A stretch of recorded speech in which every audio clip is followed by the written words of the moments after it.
지난해 우리 전염병 코로나가 창궐했을 때 정말 그렇게 지난해까지만 하더라도 그렇게 오래 가리라고 생각을 못했죠. 그래서 지난해 그 추수감사절 때에는 한 해 결실을 하나님께 올려드리는 감사의 날에 성전에 모여서 함께 예배 드리지 못한 커다란 충격이 있었습니다.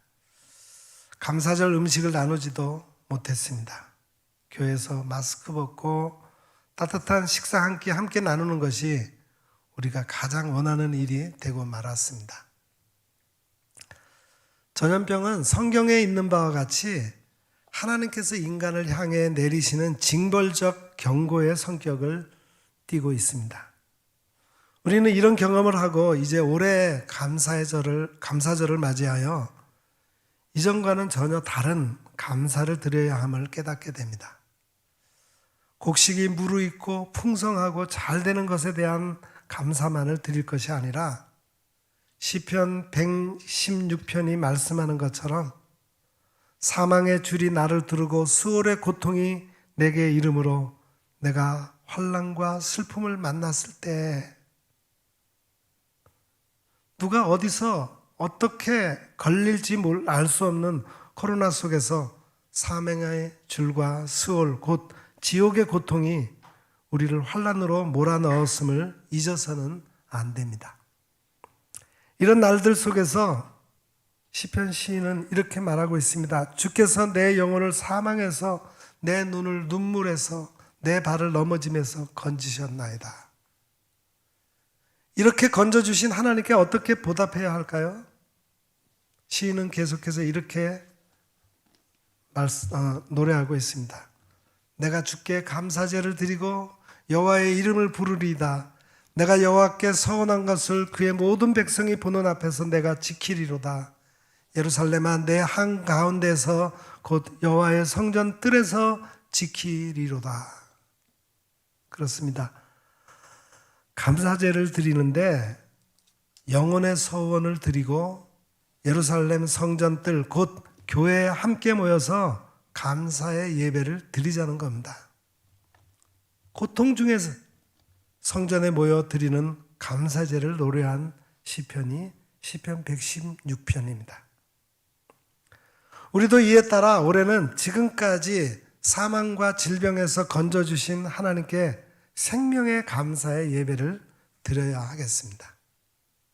지난해 제대로 드리지 못했던 추수감사의 예배를 생명의 감사의 예배로 드리기를 원합니다. 지난날 우리는 신앙생활이 큰 잘못이 없는 것 같은데 왜 이런 고난을 받아야 하는가 하는 마음의 분란이 없지 않았습니다. 다윗 왕이 그런 의문을 품었을 것입니다. 그가 인구조사를 했는데 하나님께서 그를 격동시켜 계수하게 하시고 그것을 구실 삼아 이스라엘에 전염병을 내리셨다니 참 이상한 일이었습니다. 그러나 이 문제의 근본은 사탄이 일어나 다윗을 충동한 것이었습니다. 역대상 21장에서 이를 밝혀주었습니다. 다윗의 마음속에는 국가 세력 확장을 위해서 전쟁을 벌이고 싶은 야심이 있었습니다. 사탄은 이때를 놓치지 않고 충동질을 해서 빨리 군대에 나갈 인력을 조사하고 확보하라고 재촉했어요. 그래서 9개월 20일 동안이나 조사해서 130만 명이라는 숫자를 끌어내느라 막대한 인력과 경제력의 소모가 일어났고 온 나라는 전쟁의 불안에 휩싸이게 되었습니다. 이 범죄로 인해 이스라엘 전체의 징벌이 내려졌습니다. 범죄의 총책임자는 다윗이었습니다. 그러나 하나님은 다윗을 긍휼히 여기셔서 그에게 징벌 하나를 선택하라고 하셨습니다. 7년 동안의 기근이냐 아니면 3개월 동안의 전쟁이냐 아니면 3일간의 전염병이냐 그 셋 중에 하나를 선택하라는 것이었어요. 다윗은 회개하면서 그 중에서 사람의 손이 아니라 여호와의 손에 빠질 징벌이 전염병임을 깨닫고 그렇게 되기를 기도했습니다. 짧은 기간 3일 동안이었지만 7만 명이 죽었어요. 무서운 징벌이었습니다. 다윗 왕은 여호와께 아뢰기를 내가 악을 행하였지 백성 곧 양무리는 죄가 없다 하면서 주의 손으로 나와 내 집을 치시라고 했습니다. 이때 하나님께서는 재앙 내리심을 뉘우치셨습니다. 이는 섭리를 바꾸셔서 자비를 베푸셨다는 뜻입니다. 천사가 예루살렘을 향하여 그의 손을 들어 멸하려고 하더니 여호와께서 이 재앙 내리심을 뉘우치사 백성을 멸하는 천사에게 이르되 족하다. 이제는 내 손을 거두라 하시니 여호와의 사자가 여부수 사람 아라우나의 타작마당 곁에 있는지라. 재앙이 멈추게 된 곳이 아라우나의 타작마당이었습니다. 이것은 무엇을 말합니까? 타작마당은 곡식의 나달을 털어내는 탈곡 장소입니다. 이 넓은 마당의 주인은 아라우나라는 사람이고 그는 옛 예루살렘 거주민 여부수의 후손입니다. 그것이 바로 첫 성전이 세워진 자리인데 다윗이 거기에 제단을 쌓으려고 땅을 매입했습니다. 아라우나는 그것을 왕에게 그대로 바치겠다고 했지만 왕은 값없이는 하나님께 범죄를 드릴 수 없다고 말하고 그 땅을 샀어요. 자신의 정성이 물질을 드리는 예배로 나타나야 한다는 뜻이었습니다. 여기서 기억해야 할 일이 있습니다.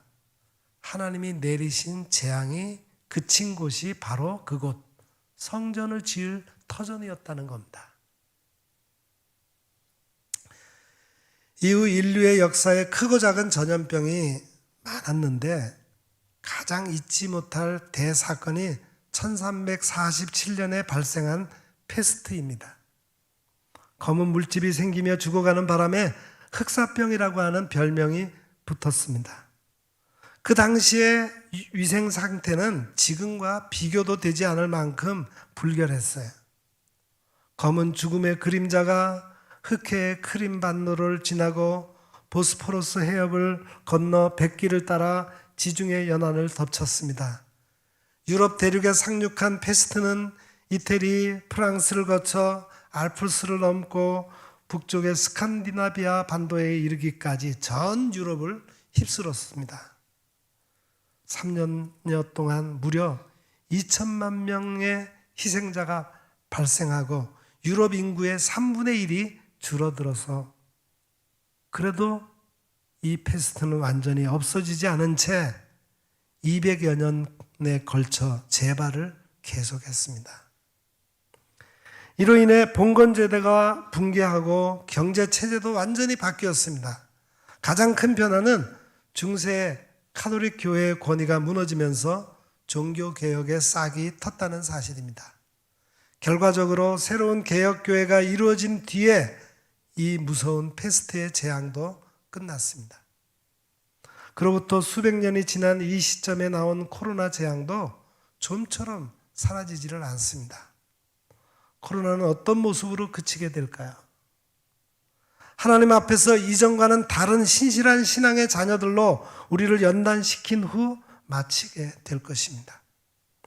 형식적으로 교회에 나오던 사람들, 세속화된 현대 교회들, 하나님의 뜻을 거스른 자녀들의 회개를 받으시고야 비로소 용서를 베푸실 것입니다. 이런 상황 가운데 올해 추수감사 주일이 왔습니다. 예전처럼 형식적인 감사가 아니라 새 생명을 드리는 마음으로 주님께 나아갑시다. 이런 환난 속에서도 알곡을 거두게 하신 하나님의 은혜에 진심으로 감사드리십시다. 그리고 이 질병 속에서 건강을 지켜주시고 사업을 유지하게 하시며 내 믿음과 교회를 지켜주신 하나님께 생명의 감사를 올려드립시다. 지금까지 곡식과 물질로 감사의 예물을 드렸다면 올해는 생명과 피로 헌신을 드립시다. 사무엘하 23장에는 이런 감동적인 사연이 있어요. 다윗 왕이 갑자기 타는 듯한 갈증을 느꼈습니다.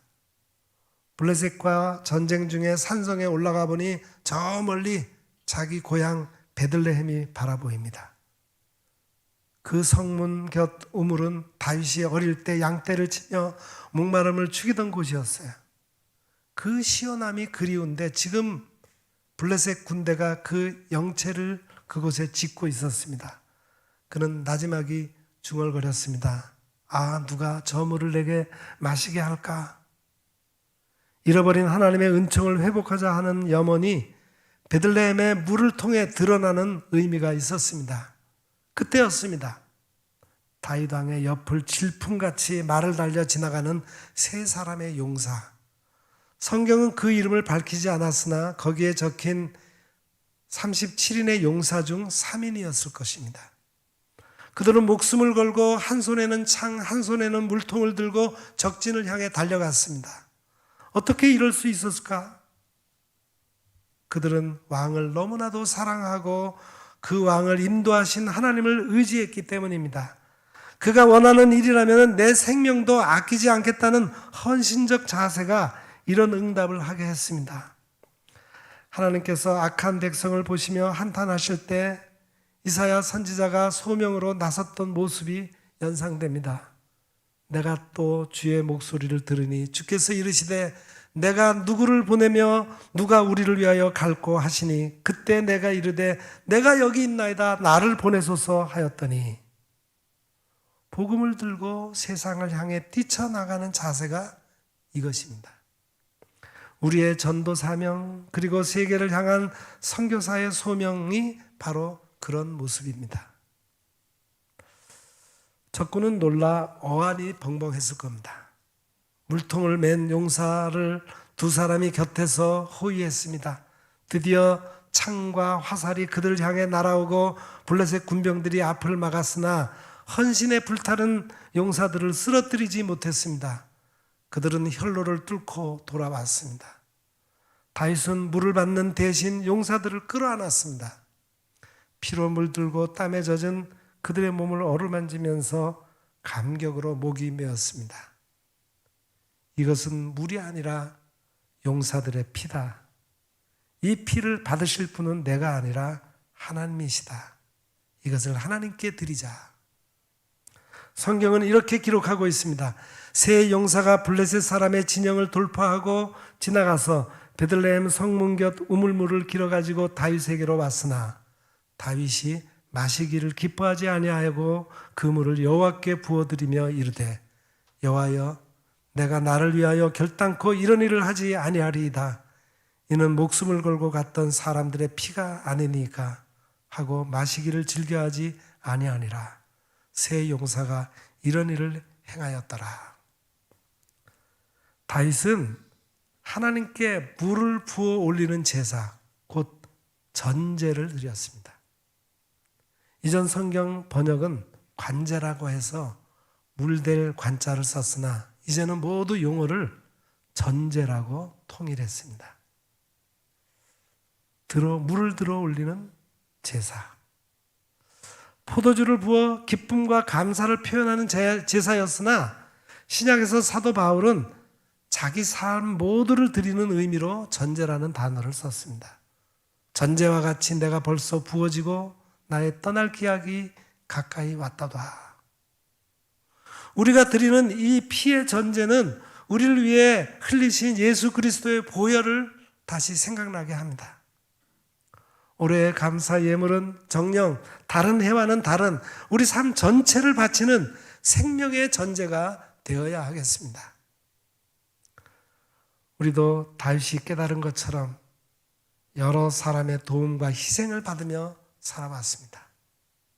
어린 시절 가난했다면 어머니가 지어주신 한 끼 식사는 부모님의 피였을 것입니다. 여러 형제 자매를 가르치기 위해 마련하신 등록금은 아버지의 피였습니다. 인생의 어려운 고비에서 나를 도와준 여러분들의 헌신과 도움과 기도의 피들이 수없이 많았을 것입니다. 그리고 이제는 생각지도 못했던 전염병이 밀려와 모든 것이 막히고 사람들도 만나지 못하고 일도 제대로 할 수 없는 시간을 보냈습니다. 교회에 가고 싶어도 갈 수 없었습니다. 마치 흑사병 시대처럼 갇혀버린 우리를 살려주시고 우리에게 기도할 힘과 기회를 다시 허락해 주신 주님 앞에 내 피를 드려야 할 시간입니다. 지난해보다 올해는 전염병 속에 무르익은 곡식과 과일이 더 아름다워 보입니다. 이 고난을 뚫고 탐스럽게 익어 고개를 숙인 이 결실을 하나님 앞에 바치며 함께 모여 감사의 예배를 드린다면 더 없는 기쁨일 것입니다. 피와 정성으로 하나님께 드리는 감사절입니다. 우리는 다른 시기와 비교할 수 없는 어려움을 딛고 한 해를 보냅니다. 젊은이들은 취업이 안 되고 사업하는 분들의 경영난은 상상을 초월할 지경입니다. 그 속에서 하나님께 바치는 헌금과 헌물과 헌신은 피를 부어드리는 것과 같은 생명의 제사, 곧 전제입니다. 올해 감사절을 어찌 잊을 수 있을까요? 세상 사람들은 수입이 적고 장사를 망쳤고 지치고 캄캄했던 원망의 해로 기억하겠지만 우리는 그 메마른 고통 속에서도 믿음의 물을 길어 피로 제단에 바친 헌신의 해, 그 감격의 감사절로 가슴에 새길 것입니다. 다윗의 귀한 노래 한 구절을 들어봅시다. 공의롭고 하나님을 경외하고 세상을 다스리는 사람을 이렇게 표현했습니다. 그는 돋는 해의 아침빛 같고 구름 없는 아침 같고 비 내린 후에 광선으로 땅에서 움이 돋는 새풀 같으니라 하시도다. 아름다운 아침을 비춰보는 영광의 빛, 비와 함께 움트는 생명의 풀, 그렇게 영광스러운 생명으로 삼아주실 것이라는 믿음을 보여주었습니다. 이 감사절에 우리의 피를 드리고 성전을 통해 전염병이 멈추게 되면 하나님께서는 약속하신 바 다가올 미래에 영광의 아침빛과 비 내린 뒤 움이 돋는 새풀 같은 생명을 우리에게 허락해 주실 것입니다. 기도하겠습니다.